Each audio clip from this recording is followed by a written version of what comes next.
Hey everybody, it's Steve. How you doing? So I haven't done any recordings for a while. I don't know. I just got busy. I guess that's one way to put it.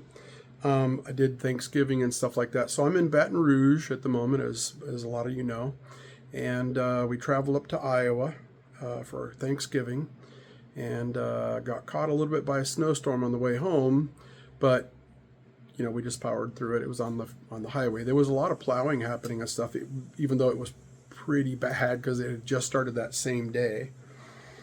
So there was until from Iowa all the way down, into Illinois, then all the way down to about Memphis, is where it was just treacherous from snow and ice and stuff. And then in Memphis it stopped. Mostly just rained the rest of the way down, and so that was easy as pie. I had a good Thanksgiving and stuff, just with my wife's family and my sister and my niece and her wonderful girlfriend, and who is actually one of my favorite people. And we brought the cats with me and with us and stuff like that. My wife is terrified to bring the cats on the road. She hasn't had cats her whole life. I mean, the cats we have now is the first cat she's ever had, really, and except for one earlier that has already passed away. But when we got together, she had already had that cat for a while. But anyway, it scares her to bring them on the road because driving is scary, and she thinks we ought to leave them here. But our little apartment in Baton Rouge is difficult. We have three cats, and they came from a pretty a big house with two stories and a basement and a full size basement, and so they had lots of room.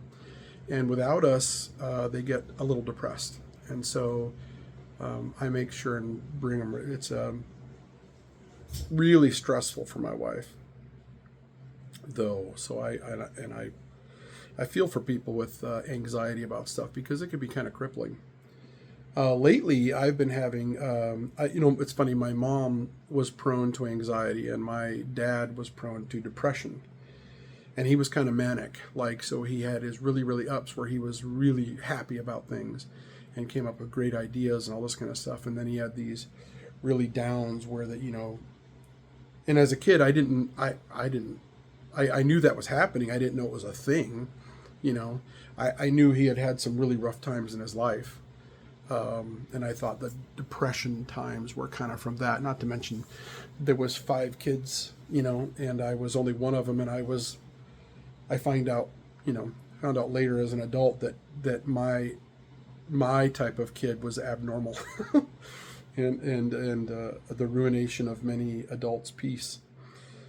So yeah, his depression seemed legit, but turns out it was kind of chemical. And so lately I've been having a tiny little bit of that, and it's kind of the classic thing when you get to a certain age.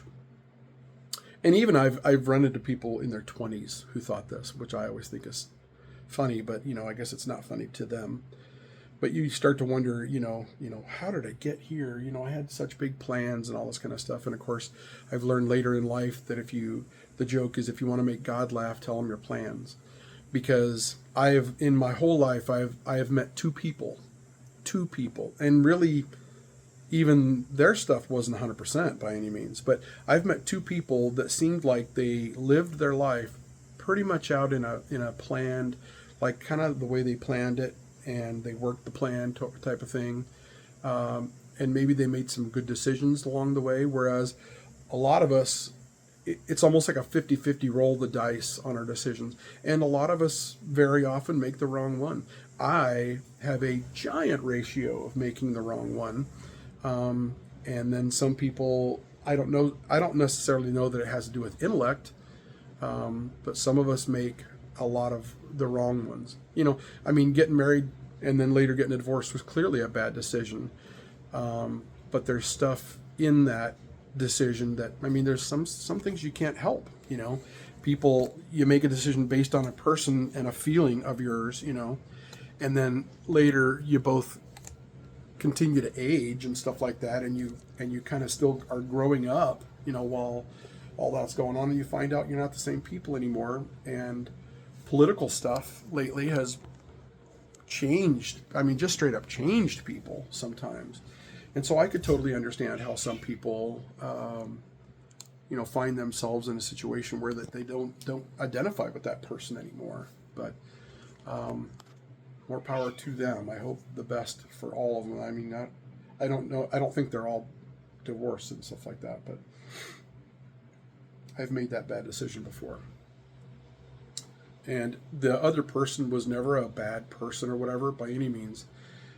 I really believe that every single person on the earth is kind of doing their best with what they have been given. And I don't necessarily mean, like a bad childhood or a good childhood or whatever. It's every day changes everything that you do. Really, a crapshoot is what it is.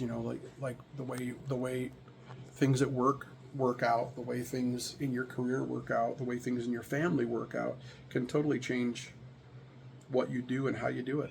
So we're all just doing our very. This is the one thing I can tell you right now. This is a saying that it doesn't make a ton of sense, but you can take it to the bank, and it's great life advice. And that is, we are all doing our best to make it through this world, and that's fact.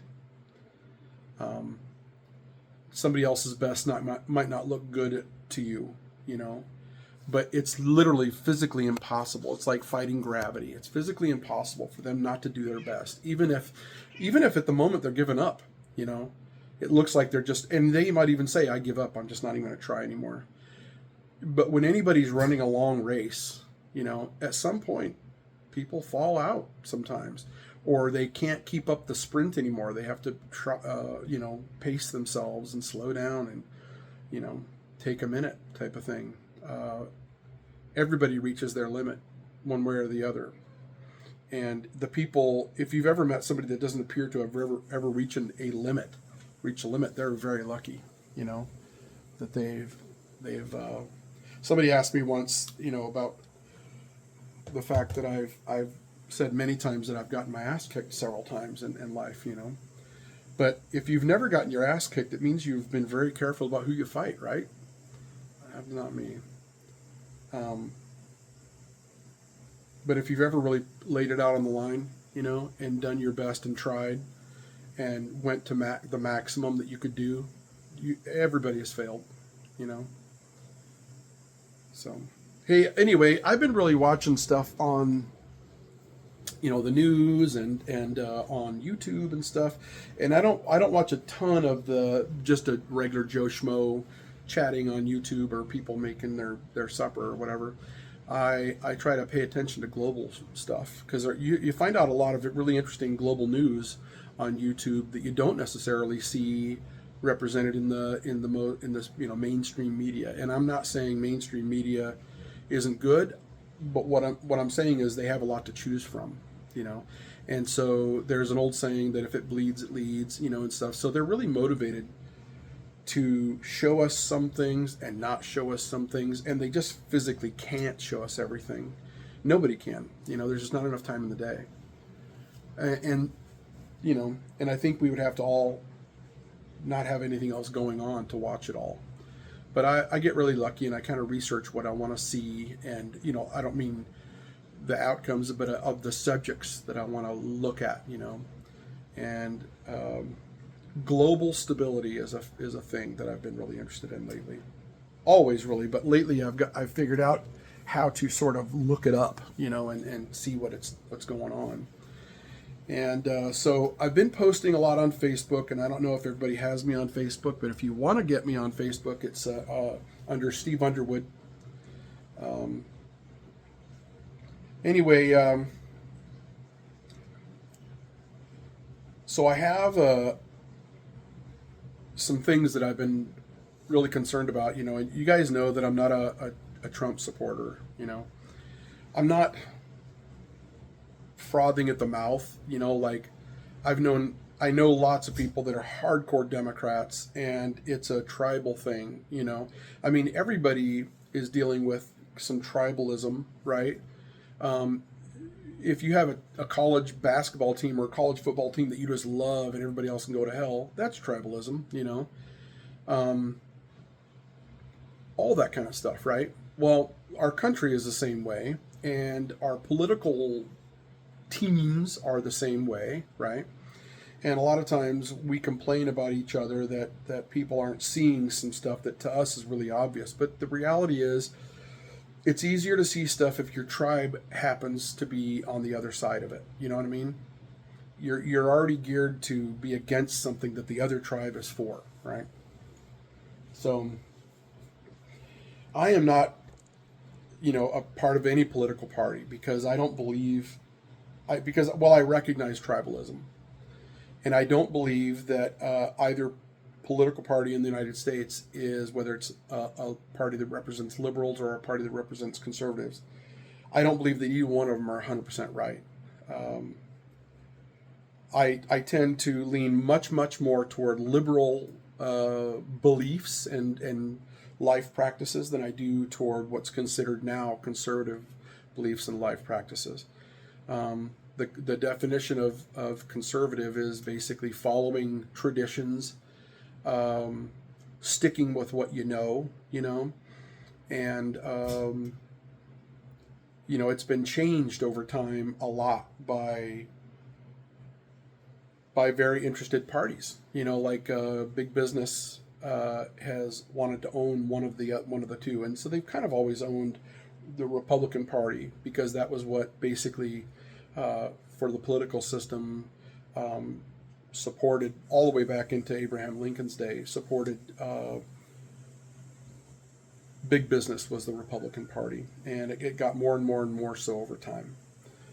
And a whole bunch of party stuff has changed over the years. I mean, the Democratic Party at one time was the party of racism in America. But in the 60s, that changed when LBJ spearheaded, after the death of John F. Kennedy, spearheaded the Civil Rights Movement, or the Civil Rights Act, rather. And in protest, the Dixiecrats, which are the biggest, the KKK types or whatever, in protest, in violent, loud protest, they switched to the Republican Party from the Democratic Party. So that's when, in America, the lines really got clear about what party represented what. You won't find any Democratic people, any people on the Democratic side that are rah rah rah KKK. They're not all about racism. In fact, the Democratic Party is supposed to be really against it. There's a lot of people that don't realize they're racist, because there's a lot of racist behavior that people don't realize they're behaving like that is based in racism. Racism is a separatism type of thing, right? And it's not always white and black and stuff like that. It can be, country versus country. It can be all kinds of stuff, right? But racism is, and like I say, it's changed a lot over time. So it sounds obvious what racism is, like different races. But the reality is that the kind of idea of races don't exist in that we're all the human race, right? There are different ethnicities, some of that's cultural, some of that's ancestral background, and some of those ethnicities look different. There's Caucasian people, there's Latin people, Hispanic, and there's black people, mostly from Africa and stuff. But now, of course, there's several black nations that have been created over thousands of years by black people being kidnapped from their ancestral homes and then relocated in slavery. But anyway, all that's bogus. It's for lazy people, When I say lazy people, if it's really easy to be against somebody that looks different than you, that's tribalism, but in the dumbest of all ways. When you're against somebody that just happens to have a different skin color than you, that's dumb. When you're against somebody because their eyes are slightly different shaped than yours, that's dumb as hell. And it's during times of war, we revert back to a thing where that to talk soldiers, and which are just normal people usually, into killing other people, you have to figure out a way to make them into animals in their minds. You have to dehumanize them, because people pretty much all started out hunting for food, or hunting for fear or whatever, fighting for fear.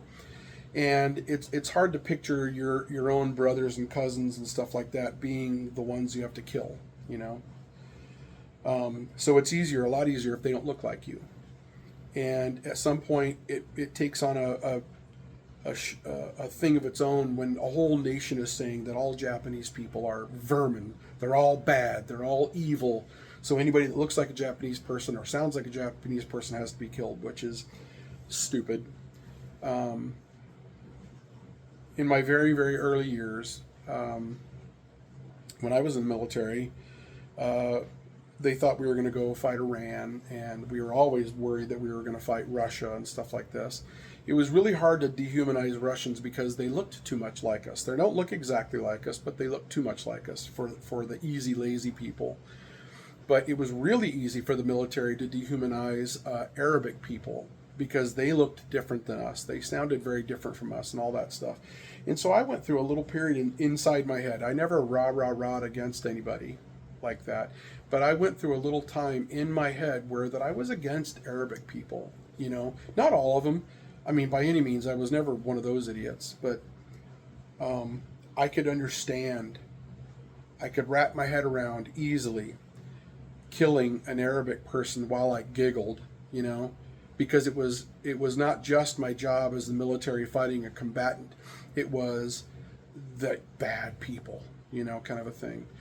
I feel bad for racists because they just haven't figured it out. Well, I figured it out pretty early on that it was ridiculous. I read a lot of books, but I figured out that it was ridiculous to be angry at a whole people because of some people in that group, It's just ridiculous. And then making jokes about that group or any other group is literally just a big effort to dehumanize an entire group of people, an entire, ethnicity of people. And how in the world would you do that? Really? That's just so dumb. In every family, in my family, of my siblings, every one of us are very different. None of us were ever racist, except my oldest brother, Jim. He was kind of everything that he was around. So if he was around a bunch of racists, he would pretend to be racist so that he would fit in with them. If he was around a bunch of loggers, he would pretend to act like a logger to fit in with them. If he was around a bunch of rockers, hairband people, he would pretend to be one of them so he would fit in. And so him being racist was bogus, because when he lived in New Orleans area, and he befriended a bunch of white guys there that happened to be racist. And so he even pretended to have an accent. And I was like, I would talk to him on the phone, and I'm like, man, what's with the accent? And it was a fake accent, you could tell. And he would instantly stop it, like he would realize what he's doing, and he was like, oh yeah, you're not fooled. And so he would suddenly have a Yankee accent. And then I'd say, hey, why are you, don't use that word when you're talking to me. Why would you say that kind of shit? He goes, oh, that's how they are down here. And I'm like, I mean, are you just doing that to fit in? He goes, yeah, you kind of got to. And I'm like, no, weak people have to do that, And he's like, well, I'm the only one down here like me. And he says, that's how I got to kind of be. I said, well, don't be like that around me. And he literally stopped it at that moment. From then on, I never heard one word out of him like that. So he wasn't really racist. Now, after he died, when I went to where he lived to try to deal with all of his final affairs, his friends that were around him, except for one guy who I still know is a decent human being, the rest of them were just absolute pieces of shit. And I told him, don't use that word around me, don't talk like that around me, or we're going to have a problem, or I just won't hang out with you. That's fine too. And I had to be down there for months. And told this one guy, don't use that word around me. And he goes, well, I'll just start calling them crickets then. I said, well, you missed the point. You must be fucking stupid. And so I left and never hung out with him again. But, yeah, it's just lazy. And when I say lazy, I mean, we all sort of group things and people together in our heads. Like, we say, like, for every group, we lump them all together just to make it easier for us to kind of watch out for that group, because they have some similar tendencies or whatever. You see somebody skinny missing a bunch of their teeth and they're too young for that. You think, oh, it's a meth head, and then everybody that sort of looks like them is a meth head automatically. When in reality, it's entirely possible that person has been clean for years, but you've just now put them in the wrong category because they're a decent person that's actually quite brave and quite capable and stuff like that because they were able to get away from something like that. So you've made a big mistake in that area, right? And imagine thinking that everybody that looks a certain way because of their ancestry is this certain thing, when in reality, it's not even close. Like I say, the 5 kids in my family, all 5 of us are as different as night and day. We have some similarities. We're all decent people. Jim, he was the oldest of the 5, and it was obvious that, I grew up with him. It was obvious that he had problems, some mental problems, it was obvious to me when he turned like 13, 14 years old. He started acting weird. Just weird. And,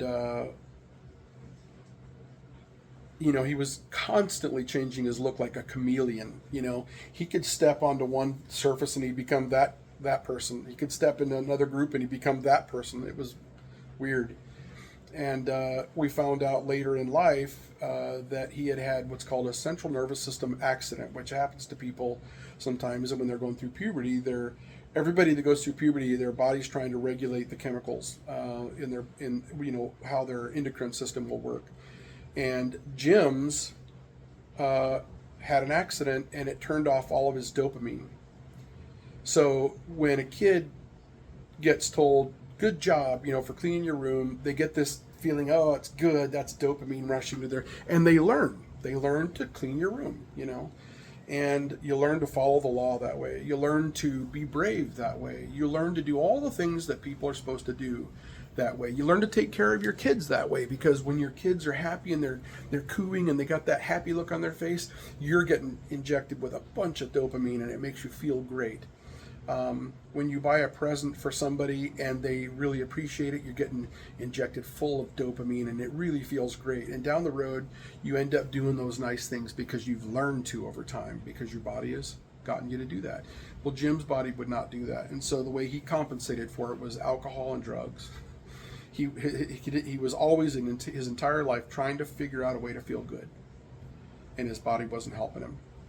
So...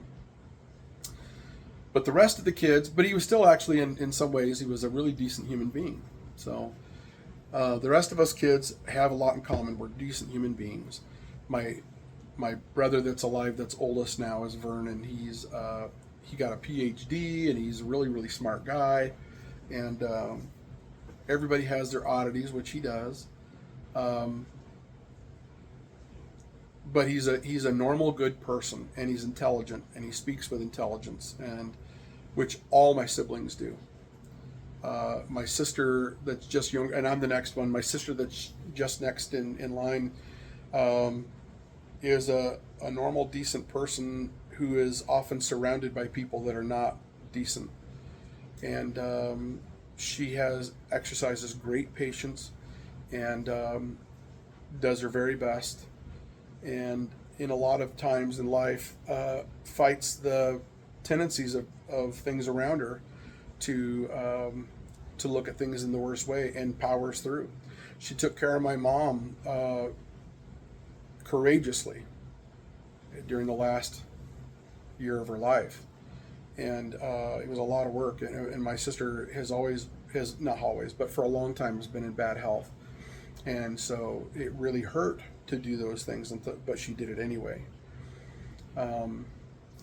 And for me,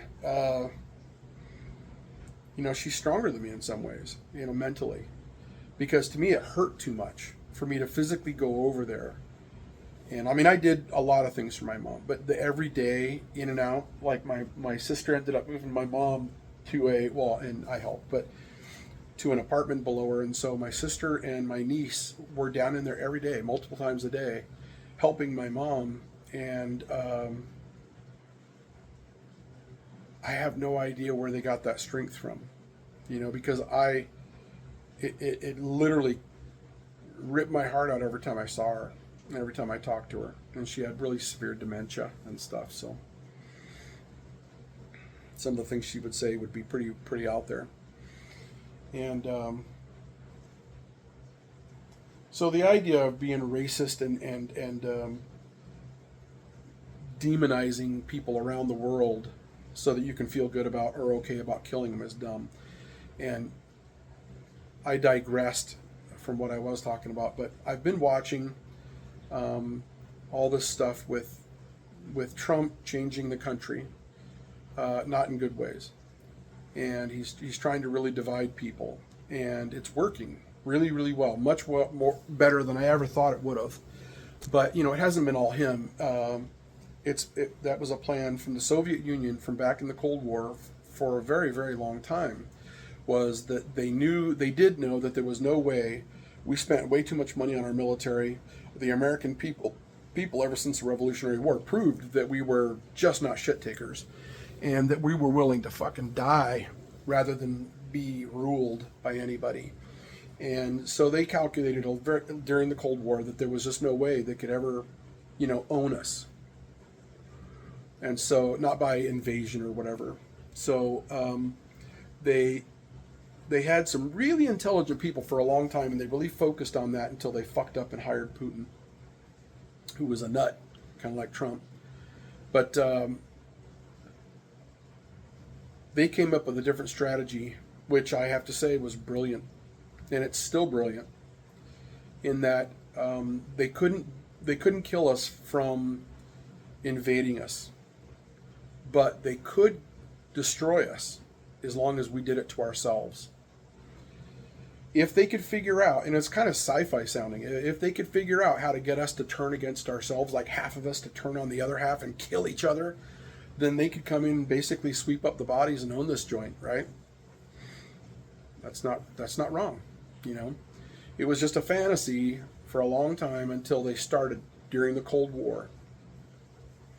We had a bunch of defectors, that wanted to come to America and not be repressed and all that kind of stuff in the way that the Soviet Union was doing. And a bunch of them told us that there was this plan, and we didn't pay attention to it enough. And I still have some questions as to why, but either way, it doesn't matter. It's all in video, these defectors telling us this shit. And it's obvious that it's from the 70s and 80s. And it literally is exactly what has been done. It literally is exactly what's been done. And some of them were ultra qualified and ultra credentialed. Why we didn't listen to them, I don't know. Or maybe we just failed to figure out a way to combat it. I don't know. But anyway, they ended up recruiting, and this is just pure knowledge on my part, by lots of things I've seen and learned early on in life and things I've seen since. And they recruited Donald Trump. They figured it, and they probably, it's not that he's just an idiot, but they figured out a way to corner him and to basically threaten him into helping them. And they were brilliant at it. And in fact, Putin was in the KGB, and that's one of the things he did as a job, was he managed assets. They had a nickname, and America did too. Did have a nickname for people like that, and it sounds insulting, but it's not. It's just a statement of truth. It's a UI, and that's a useful idiot. So somebody that is not brilliant enough to be able to think for themselves 100%, but at the same time they're malleable we can use them. Okay, and we've not. It's not like we're good and they're bad. We did it. We just didn't do it as successfully as they did it.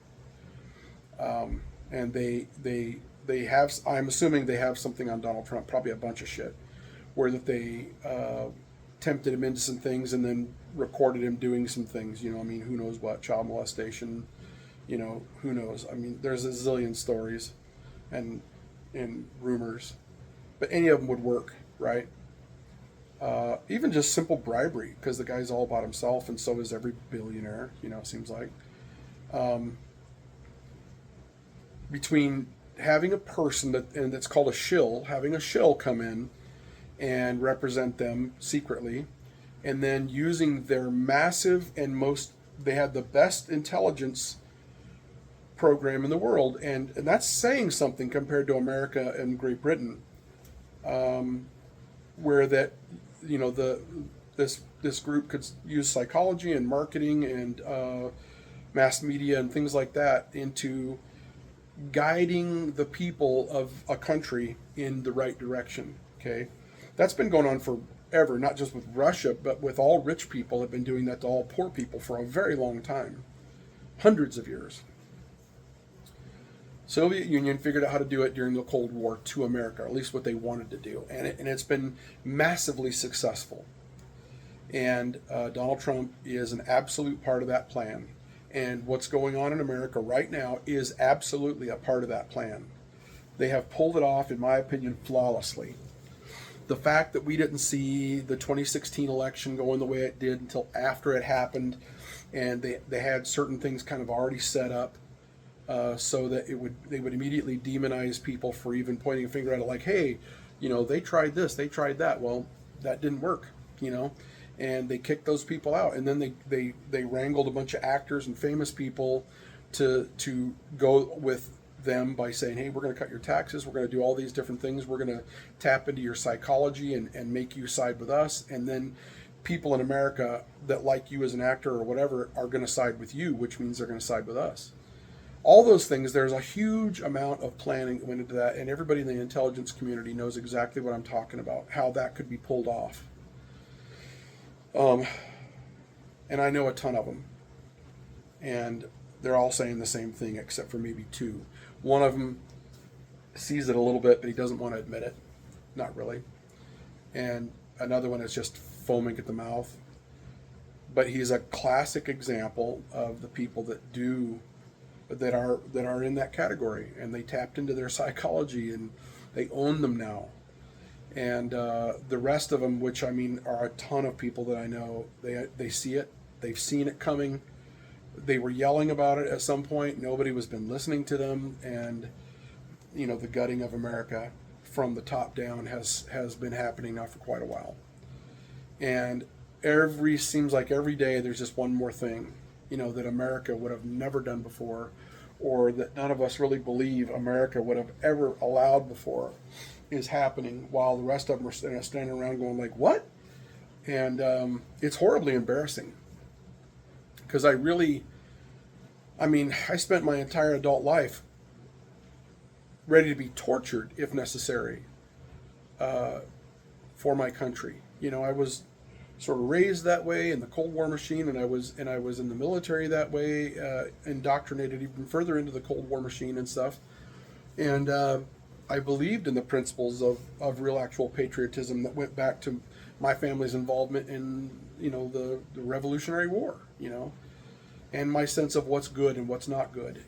I was raised religious, and I realized I didn't believe in it, but I still, to this day, to this moment, believe in the goodness of the principles of Jesus. You stand up for the people, even if your life's on the line, even if it causes your death.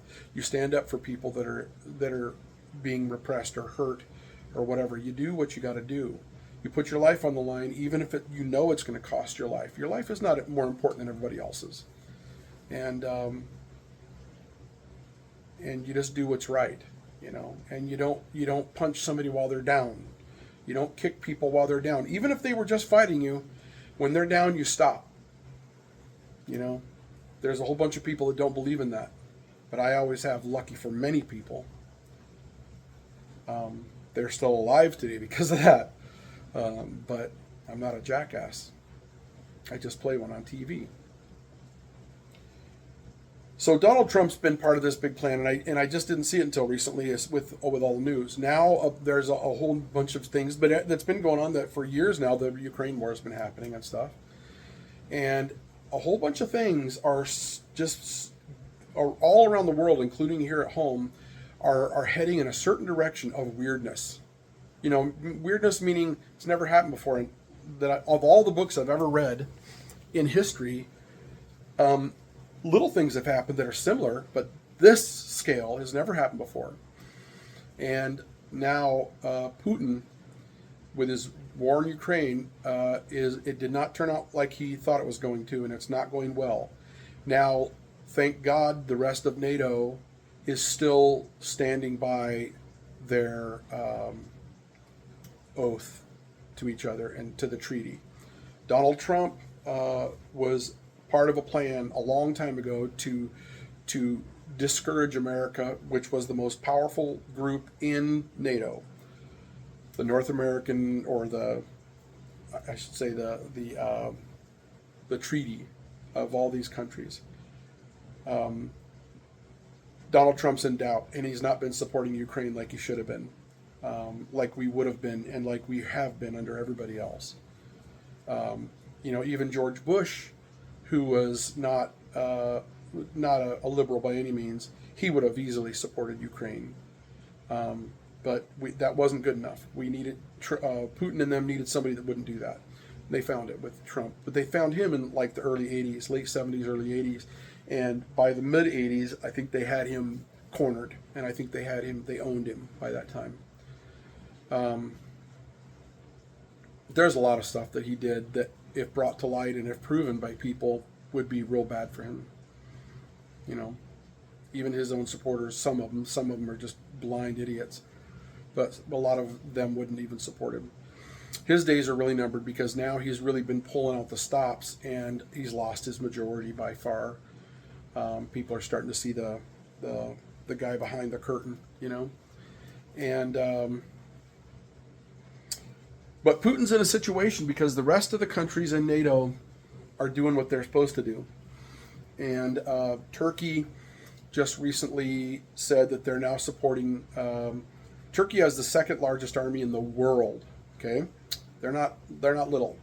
They're not a nuclear power, but tank to tank and stuff like that. They have the second largest army in the world.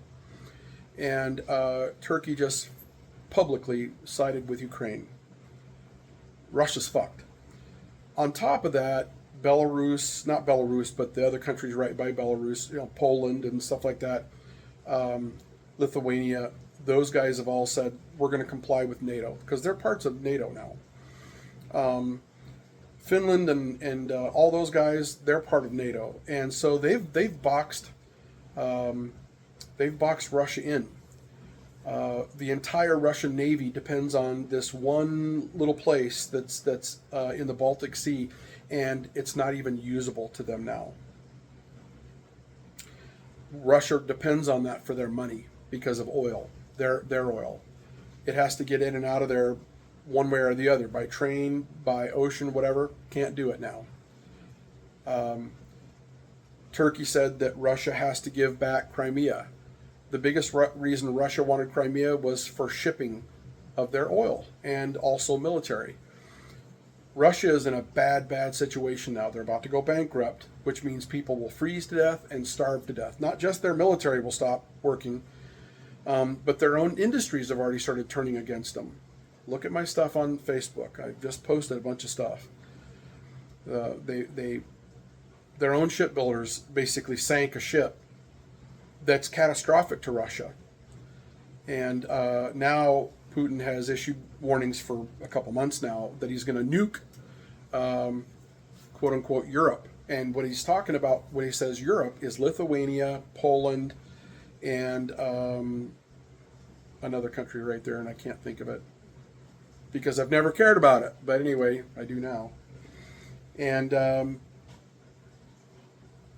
all he has to do, the only demands that NATO is making is stop it. Stop messing with this other country. It's not yours. But he's come right out. He thinks he's Peter the Great. He's come right out and said that I'm not taking a country that's not mine. I'm taking back what is mine, what was already mine. So he wants to put the Soviet Union back together, but he wants to call it like the Russian Empire or something like that.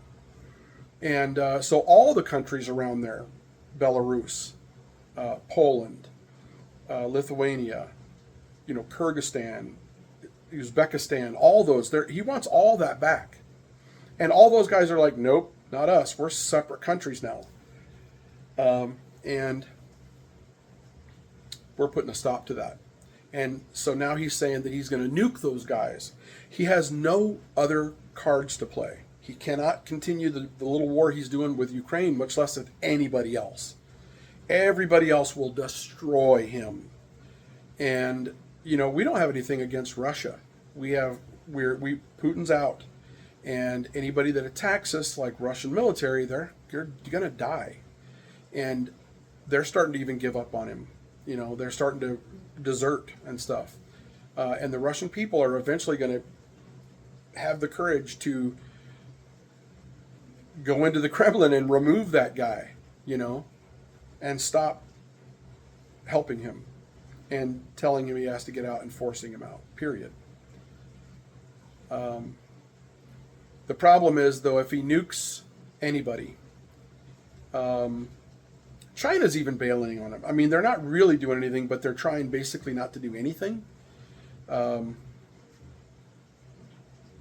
If he nukes anybody, though, all of NATO is going to stomp Putin out of existence. And he knows it. There's a bunch of NATO countries right now that are about to get involved in Ukraine, which is they should have done it years ago. But they're about to get involved now. And they've made declaration. France is about to send people, all kinds of stuff. Putin's fucked. Okay, all he's got left is nukes, and he's rattling that saber every day. And he's not like North Korea. He won't just keep saying it. He'll do it. And if Trump doesn't help, because it's against the law for him not to, we've made the promise. You can't just say at the last second when the chips are down, say, oh, we're not going to help because we don't want to get hurt. Can't say that, so it's illegal. So if Trump decides not to help, the American people would be forced, because it's international law, to remove Trump and to put somebody else in there that would do their job.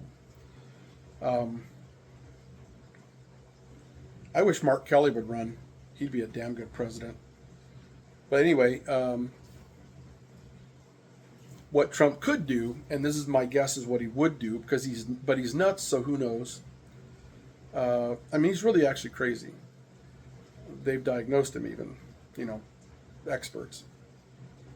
But he could slow roll everything. He could basically react, but just very minutely and very slowly, basically making it not worth anything. The good news is for us that either way is going to hurt, Trump's whole momentum that he's got going on right now in the country. And so if he does that, his entire group will be removed from office through voting or whatever, There's a bunch of people calling for his ouster one way or the other, kind of a thing. And there's no such thing as a civil war in America anymore. A lot of people don't understand that, but after the last Civil War, the United States military, most of it didn't exist. But the things that did exist were changed drastically. So it's not easy for people to just, rebel and take their troops and their equipment back to the state they're from to help that group anymore. It doesn't work like that now. And then the other parts of the military and government that were designed after the Civil War were specifically designed to make it difficult to have a civil war, because more and more people would have to agree on stuff like a civil war, and it's not possible. You'd have to be a total douchebag to agree to do a civil war in America now, and not everybody is that big of a douchebag. You got to get elected to be in that at that level, or you have to be promoted in the military to be at that level. And not as many people make it to that level if you're a douchebag. So that's the problem for douchebags. There's less of them and more of normal people. So there's a bunch of shit happening right now, but what I want to leave my friends with, and anybody else with, is that the stresses you're feeling about Trump and the dismay you're feeling about like his attack on free speech and on, people like Mark Kelly, and they're talking about putting people to death for stating the law, That's all bogus, but that's what every dictator wannabe ever does. Always. It follows a path. Watch Dr. Casagrande or this other doctor named Sarah something or other at the Naval War College, and Heather Cox Richards. They constantly follow the same, thing in history. They show us how these things happen over and over and over again, and that Trump is literally fitting the exact cookie cutter recipe book for a dictator wannabe. The difference is it's in America, not a third world country. One of the advantages of that is that we've all got an education to some degree. We've had to graduate high school. A lot of us have went to college. And we also have, thanks to Bill Clinton, we also have the largest civilian military trained population in the world. Because back in the 90s, he wouldn't let prior service people re-enlist. I was one of them. And that meant that if the military, to replenish their ranks, had to hire only brand new people. And that if you fucked up and got out of the military, you couldn't just get right back in. So you stayed a civilian that had lethal military training. In America, if somebody attacked us, they'd be so fucked. We've all this time had the ability to buy weapons of war and the knowledge of how to use weapons of war and war tactics and a lot of other skills. But at the same time, we've kept on rotating those people out. And so making more and more and more trained people, The military only ever makes up like 1% of our population. So there's this gigantic percentage in America that's lethally trained, and I don't care what people think. I'm 57 years old. I'm one of the most dangerous people I've ever met, period. Because I am well trained. I continue to train myself afterward because I was interested, and have done a lot of jobs afterward that were right up that alley, and kept on becoming more and more lethal. The difference is now I can't run as far. That's it. That is it. I'm much better at fighting. I was an expert out of the 3 different qualifications. When I was 17, I was an expert. I'm a better shot now. And I know how to do a lot of things now that I didn't know how to do before. I am not alone. There's a zillion guys just like me, and women now too. There weren't as many women in combat roles back then. Now there are. And there's a ton of people that know exactly what I'm saying, that they would not help defeat America. They would not help our Cold War enemies like Russia and China win against everybody else. They wouldn't do it.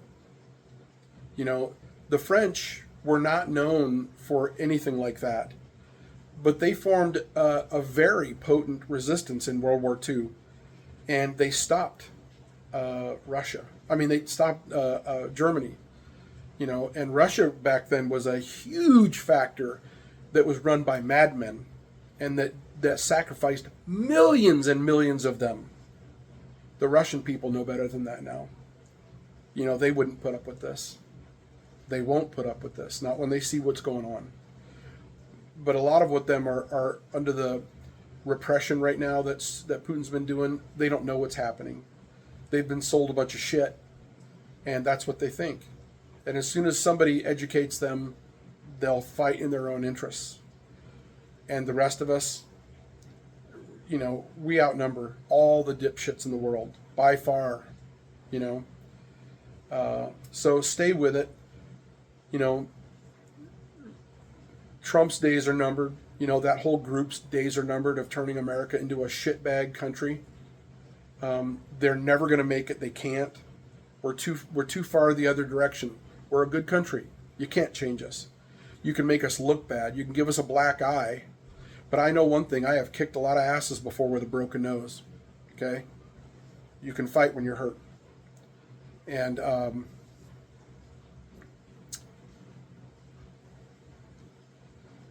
Putin is making sure that we're going to defeat Trump's group. Putin is making sure of it. It's weird, but things are coming around in the world just at the right time. And for people that are worried about other people in Europe, somebody's going to get nuked. I believe that. I think the odds are extremely high. I don't think they can stop him from nuking somebody. Somebody's going to get hurt really bad. You know, maybe millions of people. I'm glad I'm not in Europe. All I can say that, because I don't know who it's going to be. I don't know if it's going to be a power that's close to him. I don't know if it's going to be a power that's farther from him, like England. But he can reach those guys easy. Reaching America, that's a whole nother thing. We've got a lot more time, and we got a lot of shit to shoot his stuff down with. But Europe is really, it's a roll of the dice right now. Who's going to live and who's going to die. If you got a choice, get the fuck out of there. If you got a choice, get the fuck out of there. Go to Canada. Whatever you can do. You know, you're not going to come to America, obviously, right now, but soon we'll fix that too. Anyway, stay strong, everybody. I kept this under an hour. Woohoo! Anyway, everything's going to work out. To my friends and people that are really worried about it, I was worried for a bit there. But everything is going to work out. Right now, it's our World War II. This is the start of it. You know, in the beginning 1930s, of, you know, just before America got involved, other people were involved, you know. Right now, other people are involved. You know, Ukraine. Europe is about to be involved in a really bad way. We're going to be spared that, but we're going to have to get involved at some point, and we need to start waking the fuck up before a Pearl Harbor happens. Okay? Wake the fuck up. Get shit together. Start planning. Everybody, start prepping. You have warning. But we're going to win. We're going to do well. And it's our World War II. Let's make people proud. Let's make history. The good kind. Okay? All right. I love you guys. Really.